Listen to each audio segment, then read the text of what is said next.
வாலிபர்களிடமும் பெரியவர்களிடமும் இருந்த இந்த பழக்கம் இன்று சிறுவர்கள் முதற்கொண்டு படர்ந்திருப்பதுதான் இன்றைய உலகின் மிகப்பெரிய கேடாக மாறிக்கொண்டிருக்கிறது. இந்த உலகின் வர்த்தகத்துறையின் பெரும்பகுதி ஆபாச படங்களை தயாரிப்பதை வைத்துதான் இருக்கின்றது என்பதும் சாபக்கேடு. மிகப்பெரிய பாவமாக கருதப்பட வேண்டிய ஒரு தீமை இன்று உலகில் வாழும் பெரும்பான்மையான ஆண்களுக்கும் பெண்களுக்கும் பொழுதுபோக்கு அம்சமாக மாறிவிட்டது. இந்த உலகில் பலர் இந்த செயலில் ஈடுபட்டாலும் இந்த குற்றத்திலிருந்து எப்படியாவது வெளியேறி விட வேண்டும் என்று சிரமப்படும் மனிதர்கள் அதிகம். உண்மையில் ஆபாச படங்களை பார்க்கும் பழக்கத்திலிருந்து வெளியேறுவது சிரமம்தான். ஏனெனில் இந்த உலகம் அதை சுற்றியே அமைக்கப்பட்டு விட்டது.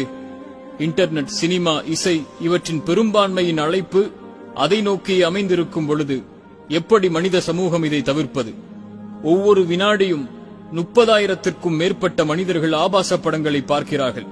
விபச்சாரத்தை குற்றமாக கருதும் பலர் கூட விபச்சாரத்தில் இருந்து உருவாகும் இந்த செயலை குற்றமாக கருதுவது கிடையாது.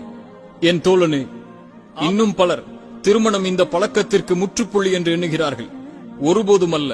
ஒருவன் இந்த பழக்கத்திற்கு அடிமையாகிவிட்டால் அதிலிருந்து விடுபட முயற்சி இல்லை என்றால் மரணமே அதன் முற்றுப்புள்ளியாக அமையும்.